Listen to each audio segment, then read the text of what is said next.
I am live. You're listening to The World According to Rocky, and I'm your host, Rocky Miller. I have a very, very, very special show planned for you all tonight. We have very special guest, Dexter Hall, who is a has spent 30 years in banking, over doing financial education as well as business consulting.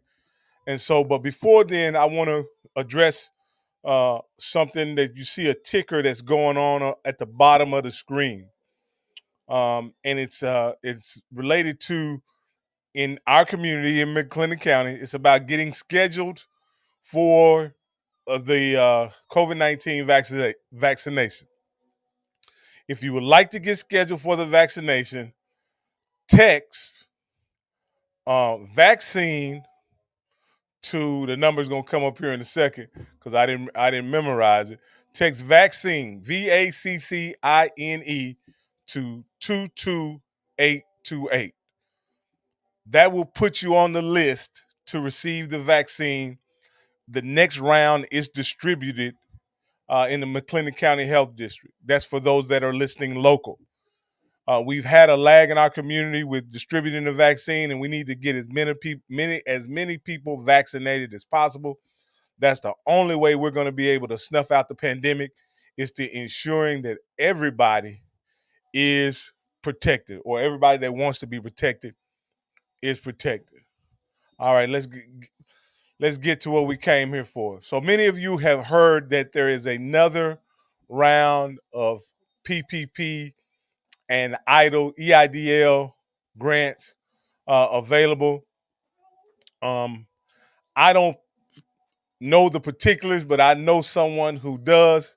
That's why he actually reached out to me and said, "Hey, let me go on live with you to explain to our people in our community what this opportunity entails, so that we could get maximum participation in our community, because it's very important that people throughout Waco and McClennan County take advantage of PPP and EIDL for those that qualify." Um, with no further ado, I'd like to bring on a very good friend, a very important member of our community, and more importantly, uh, a 30 year a banker, a man who spent 30 years in banking and who is a business consultant and a financial educator, Dexter Hall. Thank you for joining me, Dexter, Rocky Miller. this evening. I know you're a very busy man, and so I appreciate you taking time out to kind of go over the second round of SBA PPP loans and idle grants. So wherever you want to start, it's up to you, man. Absolutely. Because again, the only thing that I know is that this is related to businesses that are affected by COVID-19 and the pandemic, and they may qualify. Other than that, I really don't know the particulars. So go ahead and start wherever you like, sir. Well, you know what, Rocky? I mean, this is January, and we're already seemed like mid-January. It's hard to believe that in a couple of months, this would have been a whole year since this whole pandemic started, and business shutdowns and everything. And it's hard to imagine that anybody could have said that we would have been going through this for the entire year. And now we're into 2021, and 2021 right now is looking like a rollover to what is taking place in 2020. But good news did occur in terms of your Congress, our Congress, that on December 27, that signed into law was the Consolidated Appropriations Act, which is the next amendment to the CARES Act. And all the CARES Act funding is everything that all of the various benefits have come from. So the unemployment assistance, the $300 towards that, and the $600 at first. Also, all of the SBA grants in terms of the EIDL, which is the Economic Injury Disaster Loan, as well as the first iteration of PPP, Paycheck Protection Program. So all of those things came from the CARES Act that was passed originally back in March, April. And then, of course, from there, there's been like 1, 2, 3, 4. And then, of course, this last iteration of that. With this particular act, and I probably should say, that right now, the Paycheck Protection Program itself, about $525 billion has been given out in that Wow. particular program. So, and if you remember, it was only one. That started in like June and it ended in August. So there was only one paycheck protection program so far. So this is the second one. And so the first one was 525 billion. And then this one is authorizing about 284 billion. So a little bit more than half Wow. of the previous program itself. So still quite a bit of money to give out. But what I can say is that for those who remember, this program ran out of money last time. So everybody Absolutely. did not get it. Now, as you talk about the program ran out of money.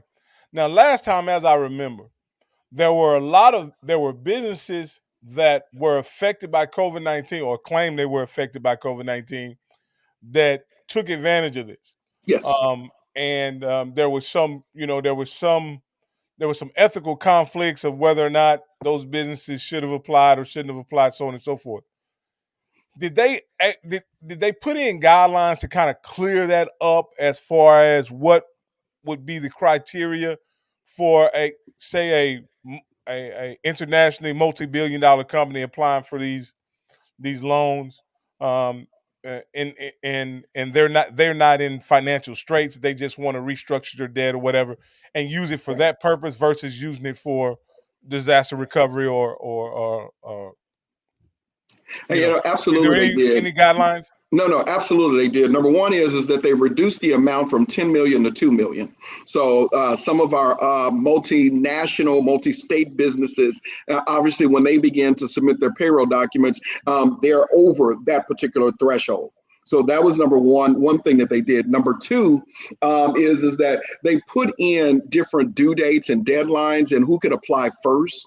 And so in this particular package, there's about $28 billion that was focused, if you will, on what's known as community development financial institutions, which are financial institutions that deal mainly with minority borrowers.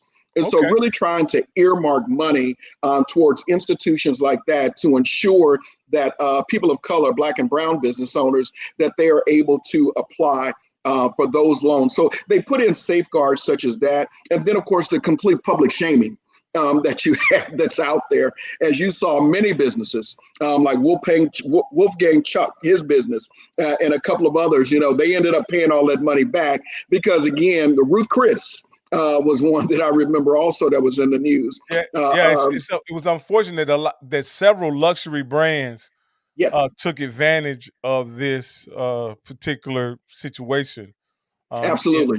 and kind of jumped the line before the local small business owners that were highly affected by COVID-19 were able to get their funding. Right. Um, I Well, also want to know if you have any questions for Dexter or any questions regarding the PPP or the EIDL, just put them in the comments and we will get to them toward the end as once he completes telling us what he knows. And if you have an individual situation or something like that, please just put your question in the comments, and we will definitely get to it. Go ahead. no, so let's go through it. Let's jump in. So the PPP. So basically, there is PPP one and PPP two. So PPP two is the latest one that passed. Now, here's the important factor: is that if you did not apply for the first PPP program, you can now apply for that program. So they will utilize some of this money to allow folks who did not apply in the first go around. And that's important because if you remember when we talked about that, many of our Black and brown business owners, they did not have certain financial documents. When we're talking about whether it's an interim financial statement or a P&L or their 2019 taxes, or their Schedule C of those taxes. Absolutely. So they Absolutely. needed those documents to be able to apply, and so they couldn't. Well, good news is I know many of those businesses have now gotten that done. And so guess what? You can apply. And that's Absolutely. important because the second phase of PPP is a little bit different than the first phase. The first phase runs just like this. Basically, if you think of on your Schedule C and you think of your revenue is $12,000 for the year, just as an example. And so it takes the average monthly income, and the average monthly income would be 1,000. And then it multiplies it times 2.5. And so then that would be $2,500, which would be the maximum loan that is available to you. So again, taking your revenue, your average revenue times 2.5, and that tells you how much is available for you in terms of a PPP loan. And I use the word loan because, again, it comes to you as a loan. But the good news is that, and again, if it's under 150,000, there is a one-page application that you can utilize that you can apply for forgiveness of this particular loan. So which means that if you qualify for 2,500 versus even if you qualified for 50,000 or 75,000, that if you utilize it for the right expenses, which of course is primarily payroll, but in addition to that, they also expanded the options of things that you can utilize it for, things that we now know as PPE. So those have become big business expenses that now have to be paid for. And so you can utilize it for expenses such as that, in addition to some of your other operational expenses that were always a part of the program. And then, of course, the easiest one to qualify for forgiveness for is, of course, utilizing it for payroll. You have between 8 and 24 weeks in order to utilize this money. So between 8 and 24 weeks to utilize all of this money and to qualify for it. So which means that if you wanted to stretch it out over 24 weeks and utilize it just for payroll, which is the easiest thing to report in terms of forgiveness, then you can use the full 24 weeks and use this money, just for that. So again, with PPP1, that's the easiest one because that's the only qualifications is, of course, is that information. Now, let's transition briefly to PPP2. Okay. So on PPP2, same information is required, except that what the government wants to see this time around is that there was a business loss. So to your point, even with some of the other entities, that there was a business loss from 2019 to 2020. And so they want to compare whether it was first quarter, second quarter, third quarter, or fourth quarter. You choose the quarter. If there was a 25% or more business loss within one of those quarters in comparison to 2020, then you qualify for the second phase of PPP. And it works in terms of dollar amounts. It works exactly the same way, with one exception. One of our hardest hit areas through the pandemic, of course, has been our restaurants. Many of our restaurants, and this includes some bars and things like that as well, that are a part of that. And I sent that out in that long email to many folks that I sent who are a part of what they call the government's SAIC code 72. And so within that, instead of 2.5 times your average monthly income, you get 3.5 times of the average monthly income. So that should certainly assist in being able to not only take care of your payroll, especially even now while some of our small business owners in that particular industry are still closed and are dealing with open, close, open, close. So it allows you to be able to take care of that over 24 weeks, as well as some of your ongoing operational expenses through PPP. And again, remember, it comes to you as a loan, but it's a forgivable loan. So I'll pause real quick. Okay. That is some great information. And let me just ask a few questions. As you know, Dexter, I'm an entrepreneur. Absolutely. We own a few businesses, and so when I listen to the language that you use, and so I want to clear something up. So is it an either or proposition between PPP1 and PPP2, or is it if you qualify for one, you may also can qualify for the other? Well, a good question, Rocky. If you did not apply for PPP1 before, you can now apply for the first PPP program, which is the easiest program to apply for. Now, if you did receive PPP money in the beginning, you now have the ability to be able to apply for PPP2. So again, you can't apply for PPP2 if you did get PPP1. But again, it has that different qualification in it where now the Small Business Administration or the U.S. Treasury, they're looking to make sure that there was a loss in your financials quarter over quarter, well, I should say year over year based upon you choosing first, second, third, or fourth quarter. So because here's where I kind of wanted to make it clear.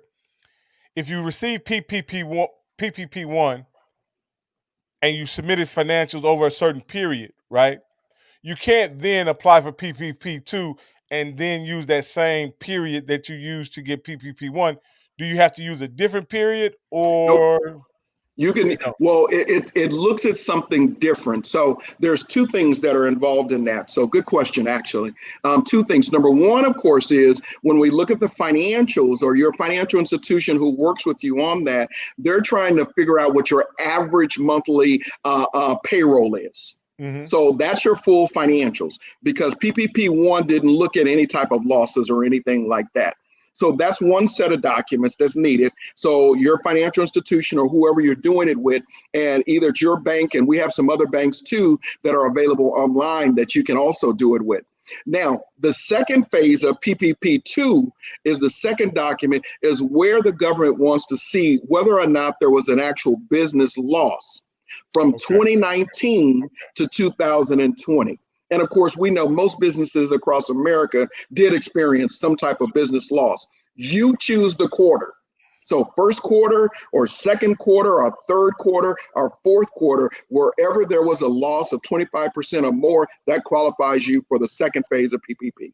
So that explains PPP1. PPP1 assumes that everyone was affected, and you don't have to necessarily provide proof that you were affected. It works under the assumption that you were affected, and the what you submit for a loan will take care of those criteria. Will fall under that criteria that's Absolutely. listed. The next PPP2, they again, not to repeat what you're saying, but they will analyze what the actual loss was to determine what amount you actually qualify for. Well, as to whether or not you qualify for the program itself. Yes, yes, yes. So that's the pre-qualification. So I guess it could say it that way, that for PPP2, there's a pre-qualification to apply, and that there was an actual business loss in any quarter, 2019 compared to 2020 of 25% or more. All right, I'd like to take a break right quick, just to let everybody know you're listening to The World According to Rocky, and I'm here with Dexter Hall, and we're talking about SBA PPP loans and EIDL loans, specifically, um, uh, and this is something I did know, PPP1 and PPP2. So there's two versions of the PPP we're going over, and we haven't yet got to the EIDL part of it. But I want to be clear about the PPP portion of it before we move on. Now, you mentioned something very pivotal that was very pivotal about the first PPP offering. The question, you had to have an established relationship with a bank in the first offering, right? Is not whether or not you have to have established relationship for the second offering. What I'm asking is, can you establish the relationship to apply for the loan now, or do you have to have an existing relationship to obtain the loan? Now, I should, obviously qualify that as saying each bank is able to set their own criteria as it relates to relationships or not. Because what we found is during the first phase of PPP, which we talked about before, is that if you didn't have a relationship with that bank, you could not apply. So you have to have at least a business account at that particular financial institution to apply. So that's number one, wherever you apply at your local financial institution. The documents in which we talked about are the typical documents that are being utilized across all financial institutions to be able to validate income and or business loss for PPP2. Now, if you do not have an established business relationship anywhere, then I encourage you to shoot me an email at Norkit Consultants at At Outlook. That's my Outlook. Norkit Consultants at Outlook.com, and I can share institutions that will do them for non-customers. So we can share that information out to you. And if you don't do that, just remember, hit me up on Twitter, inbox me, Banker Dex on Twitter, and then that way I can share the information with you that way as well. So either way it goes, whether you got an established relationship, then you go to your financial institution. If you don't have one, or you would prefer to utilize a different financial institution, hit me up and we can make sure that you get connected to a financial institution who can assist you. We're having a question in the comments. Just let me know whenever you'd like to address that question, and Sure. I'll go ahead and read it to you. Okay. All right. All right. So I'll put it up. It says, Alfonso wants to ask if PPP-1 was received but not forgiven. Is there a time frame it needs to be requested? Should it be forgiven prior to, I guess, applying for PPP-2? No, it does not have to be. It does not have to be forgiven prior to applying for PPP2. Many financial institutions did not encourage the folks who they had on who did PPP1 to apply for forgiveness because the SBA was constantly, and I think we talked about this too, they were changing their rules on forgiveness. If you remember, for those of you who got it, when you first looked at the form, it was a 2 or 3 page form that you had to complete with a lot of documentation.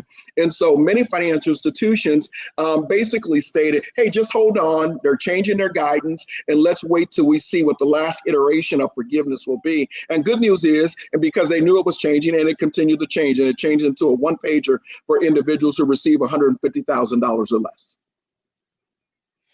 All right. All right. We got Patrick Lino. He said, that's my Uncle Fam. Okay. All right.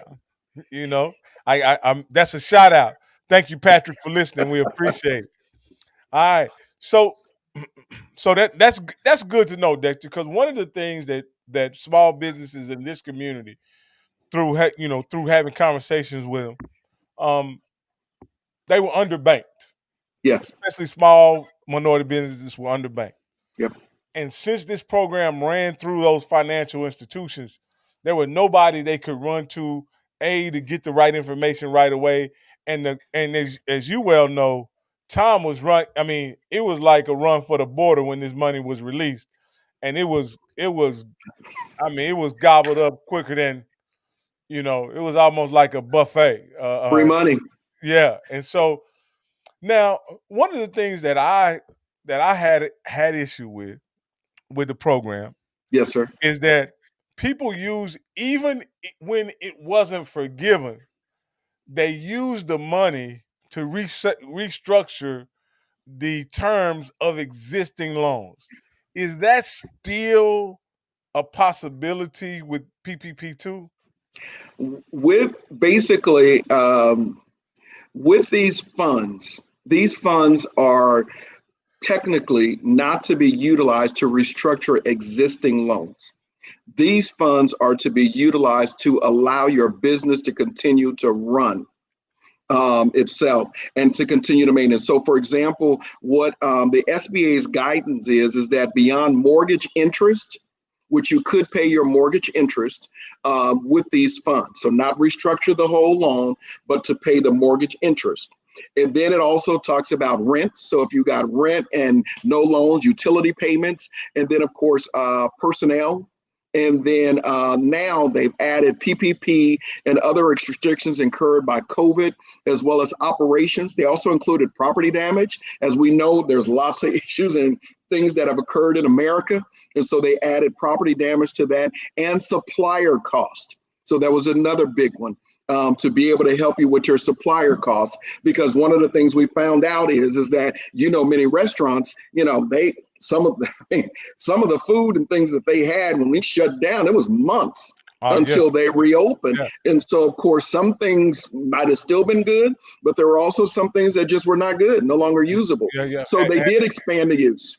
Had passed its expiration date. Yeah, and so Right. what? Okay, so just from a practical standpoint, I know that a lot of restaurants had to reconfigure their dining areas, And the interesting thing is, um, LA had one set of requirements, Las Vegas had another set of requirements, and then Waco, Texas had even a different set of requirements. Some had to install partitions, some Right. had to put in enclosures, all that kind of stuff. Is that kind of stuff covered in PPP 1 or PPP 2? Yes, it is now. Because again, the lawmakers saw that there are a lot of expenses being incurred just to open back up. If you, to your point about everything that needs to be installed and done. And so not only is it for protective equipment, but it's also for other expenses incurred to meet COVID restrictions. And, So and that is covered, and this is not only for restaurants. This all would be businesses. for manufacturing facilities that had to adhere to certain social distancing guidelines and all that kind of stuff. If you had to put partitions in between workers who were working in assembly lines or anything like that, that would be covered as well, correct? Correct. As long as, again, depending upon the size of the manufacturer, but yes. Yes. I'm assuming it meets all other A guidelines. small, yeah, the other small business requirements. But no, absolutely. So anything that PPPE and anything that needed to be done to meet COVID restrictions, wherever you're located. And so that again is left to, in some cases, you spelled out a few different things, but that could also look different, in terms of where you operate your business at. You may have operated your business in a place that couldn't social distance, and now you need to go to somewhere, too, because that Oh, also okay, has okay. occurred. So you want to be able to look at all of that, and those are things that you're able to look at. Now, you just want to be able to provide a clear case, so you can get it forgiven. So you want to be able to provide a clear case as, hey, I needed to do X because of this, where you can spell it out so that it makes sense. Got to make sense, to someone who's looking at this application for forgiveness. So, so I have a serious question to ask you here, Dexter. If you were a person who received PPP 1 or PPP 2, and you're in the process of applying for forgiveness, should it be something like taxes or accounting or whatever? Should you consult a business professional before submitting your documentation for forgiveness, or is it Well, something you can do on your own? it is something that, number one, of course, is if you have a really good relationship with your banker, then they certainly can provide assistance with you for this. That's number one. Number two, of course, is if you're unsure, then yes, I would advise anyone to contact a consultant of some type to be able to assist them, because what you want to make sure of is that the expenses that you're utilizing are covered, because the last thing that you want to do is get a $40,000 loan, PPP loan, that could have been forgiven for the full 40,000, but because right documentation or you utilized the wrong information, that instead of the 40 being forgiven, now only 10,000 is going to be forgiven, and the 30 will convert into a loan. So it Okay. will convert into a loan, if not forgiven. Good news is, based upon the amount of money that you qualify for this program, there is no reason why anybody who gets this program should not have it 100% forgiven. Well, like I say, that is absolutely great information to know. And again, um, I want to make sure that you guys know that Dexter is a business consultant and financial educator. I'm going to put his contact information Great. in up so that anybody who needs to get in contact with him can. I think Rocky, can I say one more thing too? absolutely. As you're putting that information up, that for those of you, we ran across, and I'll be honest, I wasn't 100% prepared for this question, but now I am prepared. Many folks could not do PPP 1 because of documentation. The financial documentation that just was not prepared for it. So this go around, I am fully prepared, and I am in connection with CPAs that work with us and across the country, to be able to assist in getting the right documentation that is needed so that you can apply for PPP. Now, I would advise you to contact me sooner than later, because we don't want to wait too long if you're in need to make sure that your documentation is straight or your documentation is right, especially if we need to do some work to be able to help you to get there. What that does is, and I'll just be upfront with you, it may be a small investment to get it done, but it gets it done not only for this program, but it gets it done for the rest of your business life. It gets you on the right trajectory so that you're able to move forward and have full sets of financials and make sure that taxes and all those types of things are done completely, and that they're done accurately, and that they're done on time annually, not biannually. Hey, I just wanted to take a quick break and let everybody know that you're listening to the World According to Rocky, and I am your host, Rocky Miller, and we're talking about PPP loans, PPP 1 and PPP 2. Has given us a lot of information. If you're just now tuning in, I suggest when this is over, go back and listen. We're nowhere close to being finished because we have a whole nother program left to go over. However, I wanted to take a quick break. Want to take a quick pause for the cause, and we'll be right back. Give us about 30 seconds.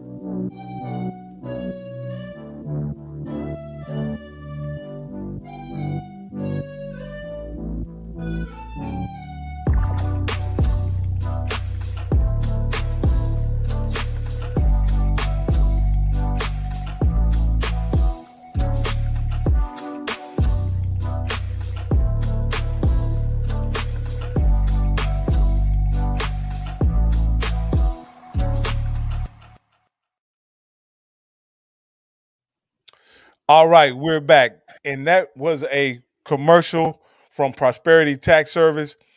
Prosperity Tax Service is a business that is owned by Keisha and Rocky, which is myself. Keisha is my wife. I work for her in the tax business, Right. and and we are a full service tax operation. If you need, I know that you know it's that time of year. If you need tax services, if you need your tax prepared, or if you need us to answer a question related to your taxes, please don't hesitate to reach out to me or Keisha, and we'll be happy to help you. All right. Hey, So hey, Rocky, don't go forget.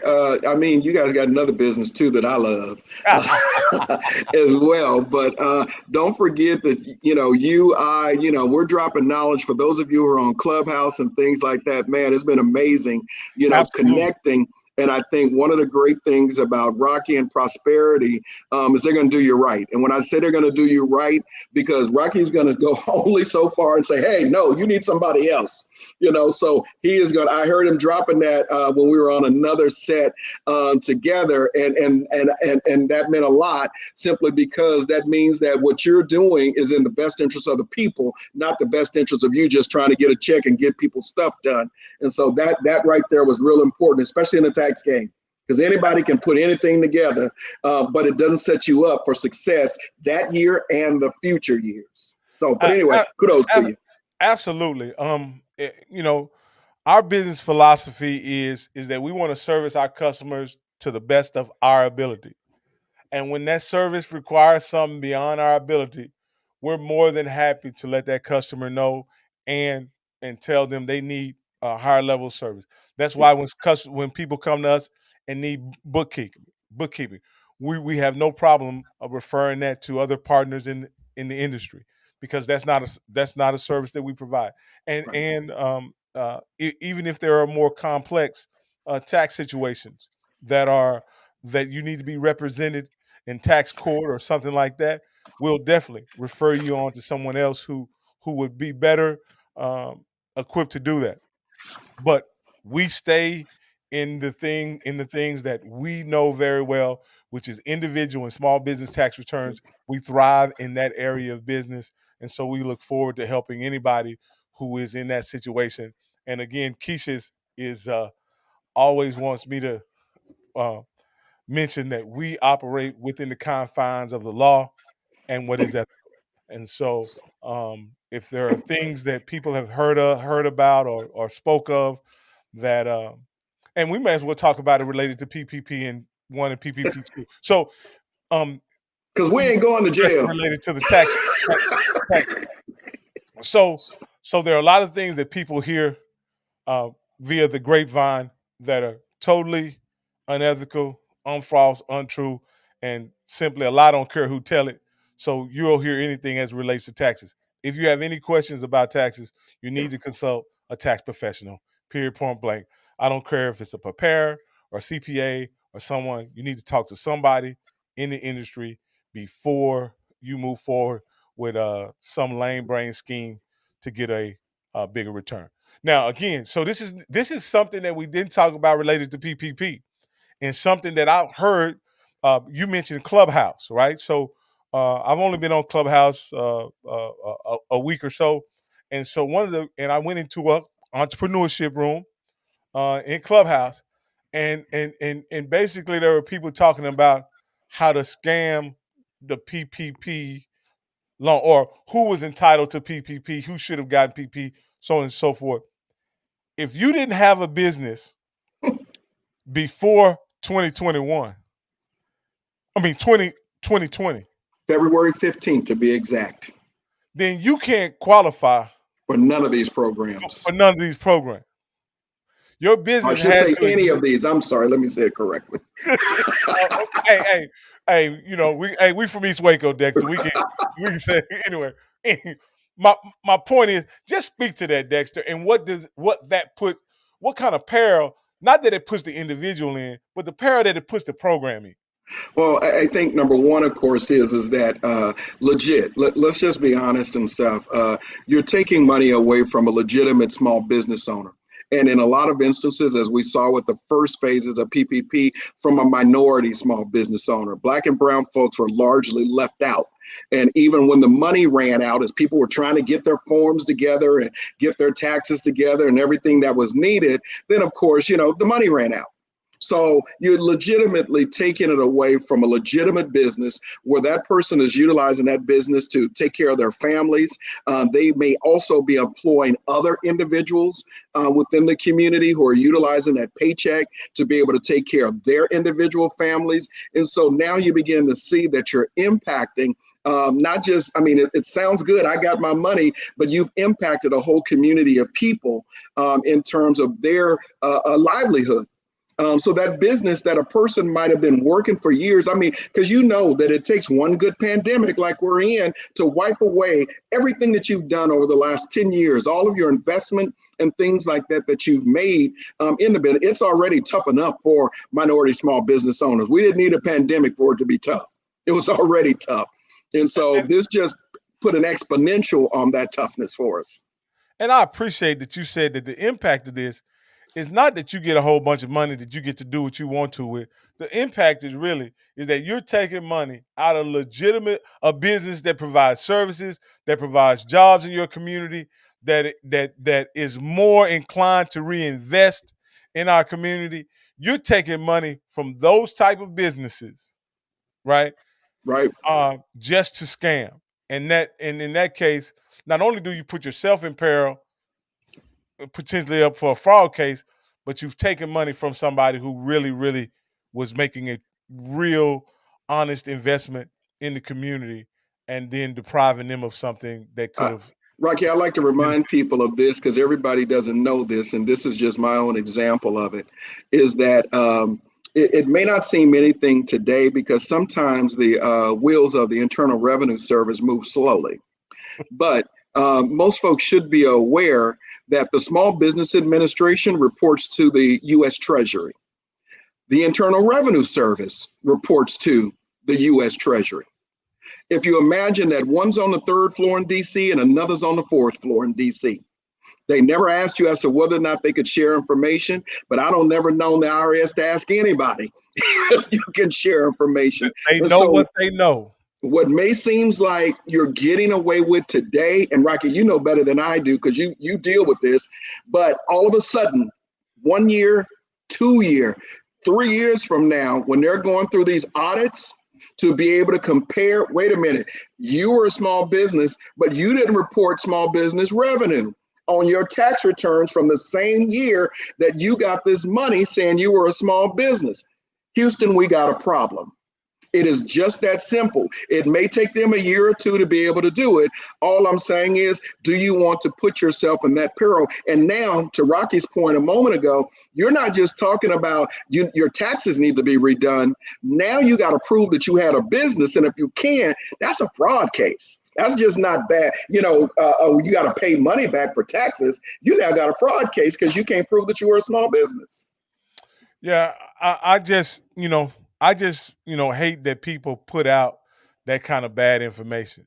And so, and that's why I appreciate you, Dexter, coming on, talking to our audience and telling them, separating the truth from myths, facts from fiction, as Right. as they say. And so this gives, there's no excuse at this point. Once you know the rules and know what's required, then you can move about it and devise a strategy to be successful in business. Um, And the rules are easy. I mean, I got to be honest with you. The rules for these two programs, I think I referred to it in the very beginning as is that if you want to ever talk about the biggest piece of corporate welfare that Washington ever produced, and this is why we have to make sure that we get our ducks in a row to be able to take advantage of this. This ain't gonna happen again. This is never going to happen again because typically the U.S. government, which can just basically print money, a lot of the Republicans just held their nose, and voted for it. But under normal circumstances, you and I both know that Republicans would have never voted for anything like this in terms of going into debt, trillions of dollars into debt to be able to provide this free money for all intents purposes. I- to the best of my knowledge, most of bailouts that have happened in my lifetime have only benefited Wall Street You got it. and corporate America. You got it. This is the first true bailout for small businesses that I've ever seen in my lifetime. At this level, to be able Yes, to at this yes, program level, yes. at this simplistic level, where basically again, just like with these PPP loans, pretty much free money, pretty much free money. And we'll talk about the idle in just a moment, but even when you look at that, I think you'll recognize the benefits of that too. And again, this is a pandemic. True enough, it was not anyone's fault. It happened to all of us. Right. But I can tell you, there are hurricanes, floods, and a whole bunch of things that just happen to people in business, and oftentimes there is no life raft that is extended to those businesses. You know, Not like this. no, no. And a lot of times, Dexter, the life raft is to just get in more debt. That's the life raft. That But is in the this life raft. but in this situation, not only are they extending relief, but it's forgivable relief. And Right. so that's what makes this program so much different than anything I've ever seen in business. Absolutely. So Absolutely. is okay. So let's see if we have any questions. We don't have any more questions. So is there anything before we move on to the idol? Is there anything you want to add on about PPP one or PPP two before we move on? No, just speed to action. So speed to action. Don't wait. Do not wait. Please do not wait. It's only 285 billion. So do not wait. And as we told you, 550 billion plus dollars were given out during the first phase, and all of the money was gone. All of it was gone in record time. So please don't wait. If you have a need for documentation or you don't have the right documentation and you need to get set up with someone, please contact me as soon as possible so we can make sure that you get some of those forms or documents that are needed so that you can apply for this particular program itself. Like I said before, it kind of got caught off guard when I recognized that a lot of folks did not have the right business documentation on the financial side to apply. But this time around, working with partners to be able to make sure that we get that covered. And like I say, I want to add before we move on to IDA, I want to add that Dexter is available to assist you with getting together the documentation you need in order to qualify for PPP one or PPP two. Dexter is a business consultant and also a financial educator. That's what he does for a living. So if you need that kind of business support, please feel free to reach out to Dexter, um, and give him an email, and he'll be happy to give you a call. Yep. So okay, we may have one more question. Hold on just a Okay. second. Just just as we're wrapping up, you know how they come in. All right. It says my PPP loan came through a secondary lender. Does that request need to go through them The for second forgiveness? PP, yes, for forgiveness, absolutely. Yes. So Okay. whomever, wherever you receive the loan from, they're the ones who would also process the forgiveness paperwork. Okay. All right. All right. Well, thanks. Well, we're going to move on to the EIDL program. I'll say this: the EIDL program, in my opinion, is a great program because it is a grant, and it does not require you to have a relationship with a bank. Is that correct, Dexter? That If is I'm correct. speaking This out, is a program that speaking out is, of school, let me know. no, So, it's processed through the SBA. absolutely. So, kind of tell us about the EIDL program. That's the difference that I know about is that you don't need a bank in order to apply. You don't need to go through a bank in order to apply for EIDL. Correct. What are some of the other differences from PPP than EIDL? Now, the EIDL itself, in the true sense, and EIDL stands for Economic Injury Disaster Loan. So the EIDL is not necessarily a new program, to Rocky's point a moment ago. Typically, when hurricanes and tornadoes and things like that happen, the SBA often makes available this EIDL program to that impacted area. So, but it is, in true sense, a loan. Now, the piece that Rocky was just mentioning about, and I'll come back to the loan and what makes this actually the best loan you'd ever get in America. In the true sense that as a part of the EIDL program is that it also offers a grant. And the grant started out initially at $10,000. Whenever you applied, even if you didn't go through with it, you got it. They changed the program to $1,000 per employee. So if you got 5 employees, qualify for $5,000. If you got 10, you qualify for 10. If you got 20, you qualify for 10 because it's a maximum of 10. If you only got one, which would be yourself, then you qualify for $1,000. And to Rocky's point, that this is a grant. This is a grant that does not have to be repaid no matter what happens to the loan itself. So even if the loan per se is declined, you still get this particular grant. Now, here's a caveat for this particular program, which also makes it good. Many folks who applied for the EIDL, let's say in third and fourth quarter of last year, particularly late second, third quarter, the grant funds had run out for this program. So many folks applied for the EIDL, Rocky, and they were able to get the EIDL loan, but they did not get the grant like many people who did. This is what we're talking about, got to do it sooner than later. And so they didn't get the grant.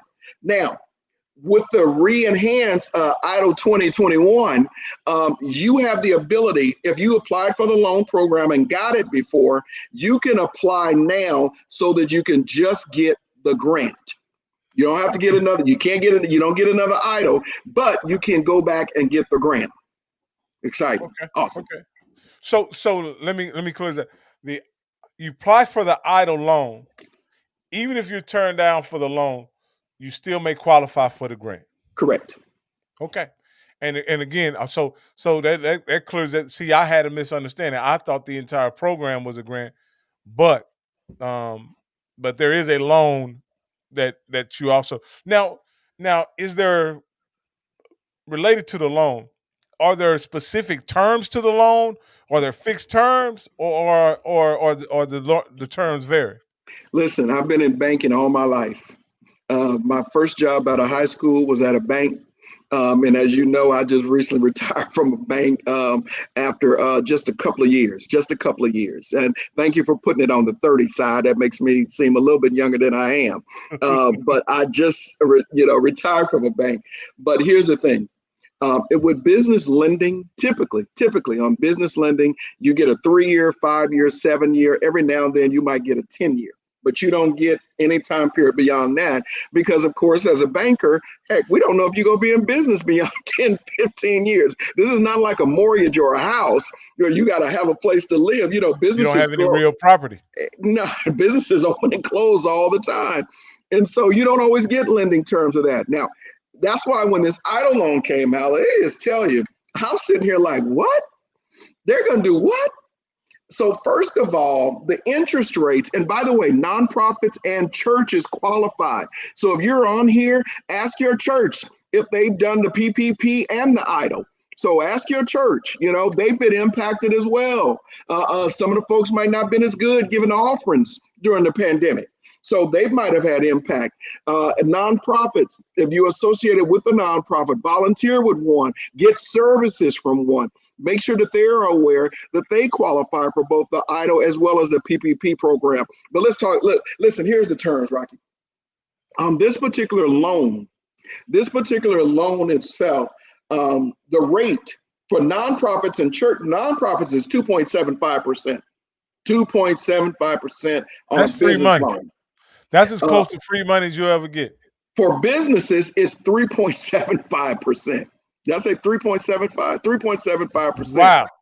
And get this, the term, I told you about 357, sometimes a 10. The term on this is 30 years. 30 years. 30 years. I Wow. would say touch your neighbor and tell them 30 years, but it's a pandemic. We're not touching our neighbor right Yeah. now. So Yeah, that's unheard of. Rocky, what it That's looks like unheard of. is that if you got a $20,000 EIDL loan, your payment would look something probably in the neighborhood of $50 a month. Yeah. Wow. There are no prepayment penalties. So number one, the first payment is deferred for a year. And so even though the SBA may start sending you bills, they will tell you, you do not have to pay this. Your payment is in deferment. So it's deferred for a year. Well, And see, then the problem with that loan is, and this is the only problem, you would never ever want to redo that loan because any money that you get is going to be vastly more expensive than 3.75 over 30 years. There's no money you're going to get that's cheaper than that. There's no money cheaper than that in the market. Rocky, it ain't gonna ever happen again. I just said when I was reading about this, this is when it first came out, you know, back in March, April. I'm like, what? Three? How much? I mean, you look at it. One of the clients that I've worked with, they did a $500,000 EIDL loan. They got $500,000 from this EIDL program, and this is one of our mid-sized business, not obviously extremely large, but mid-sized businesses. And Rocky, that payment was about $2,500 a month. I'm sorry, 3,500 a month on I mean, you 500 can't. grand. Yeah, I mean, with a loan like that, you pay off all your existing debt, and you live with that 3.75. And I see Now, why now people used it for a restructuring strategy, not just the PPP, but also the EIDL, because at the end of the day, that money well, it's just a sound business decision to accept those terms and grow your business. let me say it to you this way. Technically, you cannot utilize, because remember, this is to be able to maintain your business. Okay. So Okay. technically, you cannot utilize the money to pay off an existing debt. But the big but in all of this is that this money can be used for working capital. And what do you do with working capital? You pay your bills. You pay expenses. Okay. All right. I'll leave it at that. I won't say Oh, anything okay, else. okay. And again, I want to make sure that we make this known, right? Dexter didn't come on for this reason, but I want to make sure that everyone knows, again, that Dexter is a business consultant. He's been in banking for over 30. I just say over 30 years. I'm not going to put a Now 30 you number on there now. And he has helped a ton of small businesses, a ton of entrepreneurs. And though he didn't help Prosperity Tax Service qualify for the PPP or the EIDL, he did help us with a local program here where we got funds that were forgiven as well. So I'm gonna be Yep. completely transparent. All right, he helped us obtain a disaster relief grant that was offered here locally by our city. And so Right. I want to say he's good at what he does. He can definitely help you in your business. At the end of the day, if you qualify for this idle loan, if you qualify for PPP, whatever Or his both. or both, whatever his consulting fee is well worth the cost, because you just can't get money that cheap. And I say keep saying money that cheap because every bit of money has a cost to it that you loan. Um, and this is the most inexpensive money I've ever heard of in business, and I've been in business over Yeah, 17 years. you're not going to find money like this. For folks that we work with, Rocky, during the first phases, which I don't, and I don't talk a lot about anything that I do, and I think that's rule number one. Anytime you're working with money with anybody, which we don't talk about our clients, we don't talk about money and things like that, because that's a very personal nature, and I've learned that in my 30 plus years about business. They always ask me, all this money in the vault, do you ever think about it? Never. It ain't mine. Ain't nothing to think about. Your business is your business. I'm fortunate to be able to have done business with friends and family. And I say that simply because those are the folks who don't want you to know anything about how much money they got. They don't want you to Absolutely, know, but I've been absolutely. fortunate to be able to done business with friends, with family, with church members. They really don't want you to know, So, but we were able to do almost over 4 million in terms of PPP and idle money during the first phase with small business Wow, owners. And obviously, I wow, wasn't working with very large businesses, but we were able to do that amount of folks being able to work through these various programs to be able to get that amount of money. So very fortunate. Even though I was happy about that for the ones that we were able to help, I got to admit I was extremely sad. And I think there's a period, we talked about this. I'm trying to figure out how to get these paperwork done, and folks need paperwork, done. And I'm like, oh God, if you had this, you qualify for this amount of money. And so that was really something that I was not happy about, that we were not able to do. And that's one of the reasons why really working closely with a couple of CPAs to be able to work with individuals to be able to get, some of the documentation, which, obviously, no matter what, you got to pay for it either way it goes. So either today or tomorrow, you still got to pay for it to get your business on right.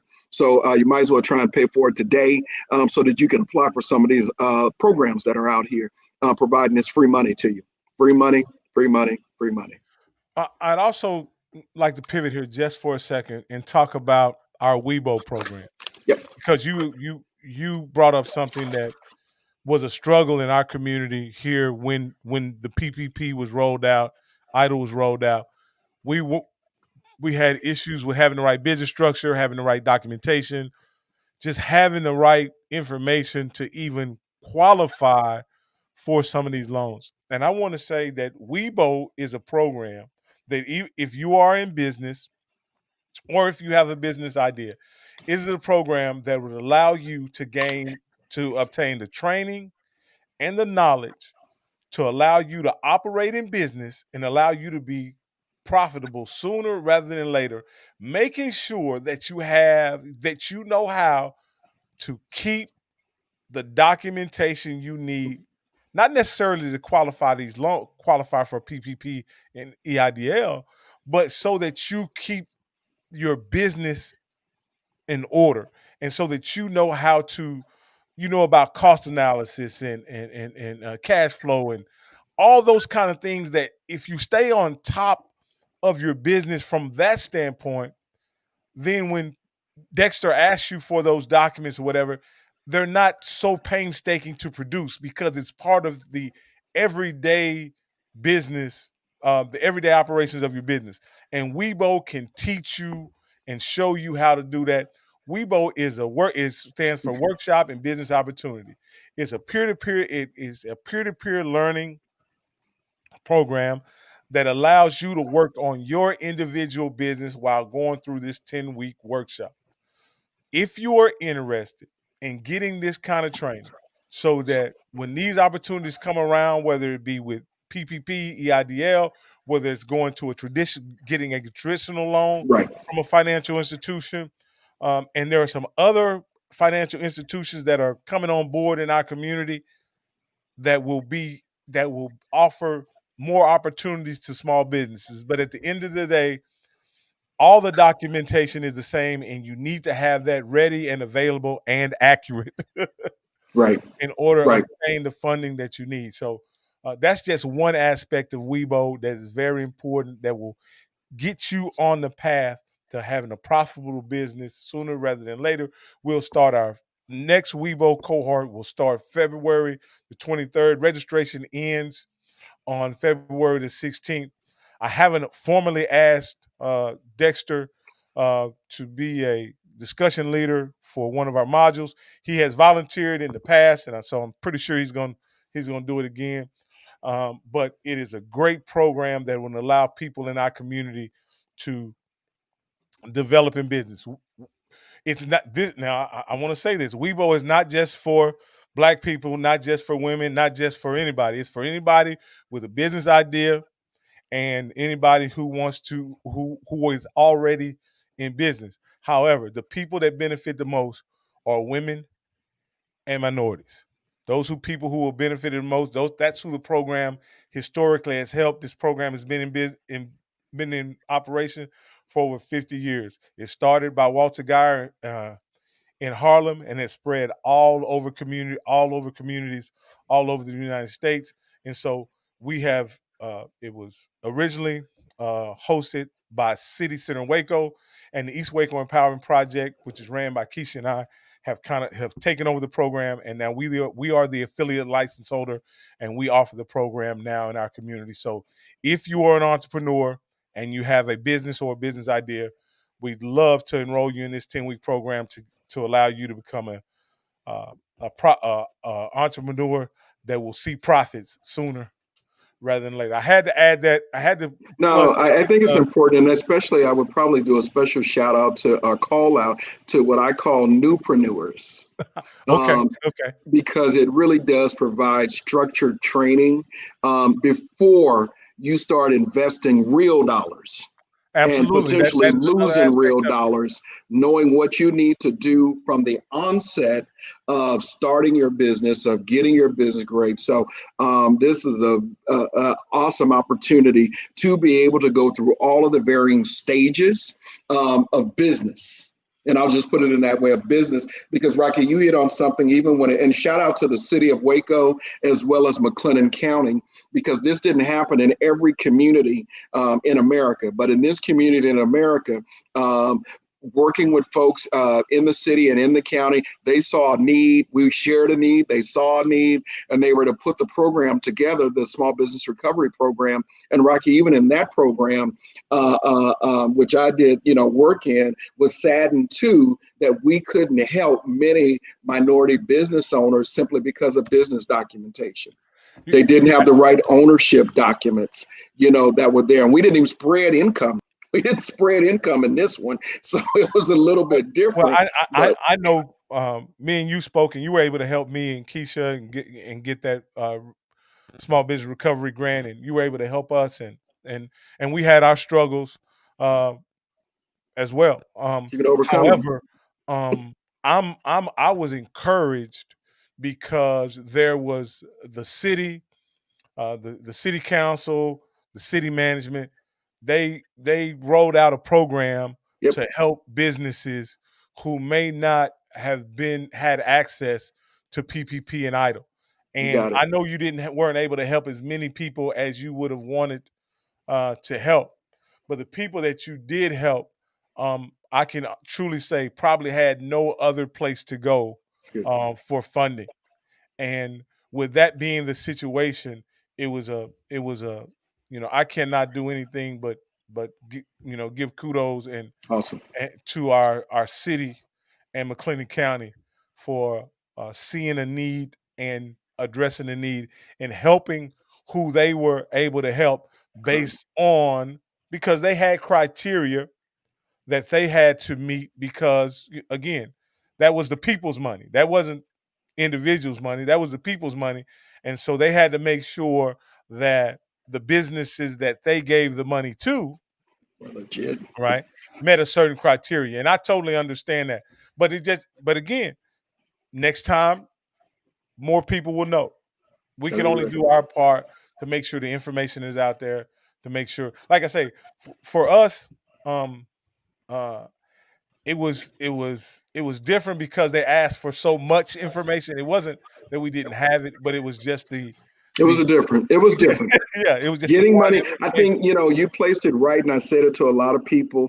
When you're getting the people's money, unfortunately, there's a lot of criteria that comes with it. And so it wasn't a matter that it was tough. It was like, whoa, you want this and what's that? And it's like, hold on, here it is. This is the time, just fill it out. Here it is, just fill it out.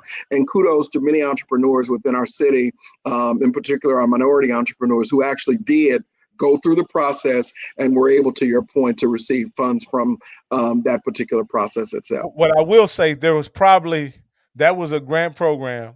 Yes, There Grant. was there were I'd be willing to bet a lot of money because of what was required to obtain that grant. There was zero fraud uh, on that No because fraud. they wanted it all. they No fraud. they wanted it all, man. No Uh, fraud. No all right, fraud. I had you here for over an hour, Dexter. Man, I want to thank you so much Absolutely. for being on. Is there anything you want, any nugget or gem you want to leave us with before you go, before we wrap up? No, I just always like to remind our small business owners, kudos to each and every one of you. You truly get the James Brown Award in America every single day, because the hardest working people in America are not folks who work for someone else. It's people who work for themselves. Why do I say that? Because you can't call in sick to yourself. If you don't go to work, you don't eat. And so if your family don't eat, your mortgage can't get paid if you don't go to work. Ain't nobody to call and say, hey, ain't no supplies today. Ain't nobody to call and say, ain't no customers today. You're everything. You're the janitor, you the cook, you everything within your small business. So you truly get the James Brown Award. Nobody works harder in America than small business owners. So kudos to each and every one of you. Keep going. Don't let nothing stop you. If God gave you a dream and an idea, then work the plan. Plan the work and work the plan itself. Don't give up on your dream and idea. All big businesses started out as small businesses. All Yeah, big business started out as small business. And always remember, small businesses are big businesses. So kudos to you. Any help you need, reach out to us. Happy to provide anything that we can. Rocky, thank you for what you're doing. Thank you for trying to get this information out to our community, and in particular, our communities of color. absolutely, absolutely. Hey, and I just want to give each and everybody a chance to copy Dexter's information, his contact information. This is his email.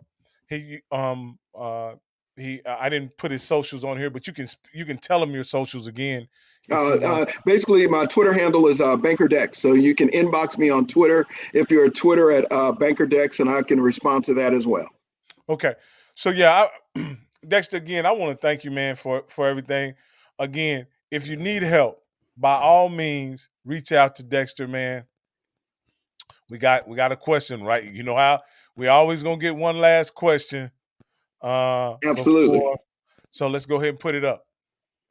Corey asks, when will the idol start? Now, apply now, Okay, tonight. he said apply now. And again, if you need any help with that, reach out to Dexter at Norkith Consults at Outlook.com. I hope I pronounced that right. Listen, Nor means black, and Kith means family. So, Black Family Consultants, that's who I am. Yeah. Nor Kith Consultants. Oh, okay. Nor is black and French, of course. Okay. I took Norkith one semester of Consultants. French in college. Oh, yeah. Yeah, hey, man, uh, I, we just couldn't be simple, could we, Dexter? We had no, no, but the big thing is make sure you get the information. Norkith Consultants at Outlook.com. Make sure you reach out to him if you need any business assistance. He also does financial education as well as business consulting. His business consulting is not restricted to just related to PPP and Right. EIDL. There are many other aspects of business consulting that he provides. So um, I would definitely consider reaching out to him if you have a gap in your business that needs to be filled. Please reach out to him and ask many questions, man. But hey, we've had a great time. I want to thank everybody. We've had a consistent audience the entire time we've been here. It hadn't dropped Awesome. off very much at all, man. And so that lets me know that we're putting together value content and that people are interested in the topics that we have to say. Again, if anything changes, Dexter, please Absolutely. reach out to me and let me know, and we can have another forum that will allow you to share any information you think is relevant to the community. Rocky, just Everybody, to, take go ahead. one last thing, and you said it before. You guys stay safe out there. And Rocky shared the information that's scrolling at the bottom. Please make sure that you text and you get on the list. Y'all get the vaccine.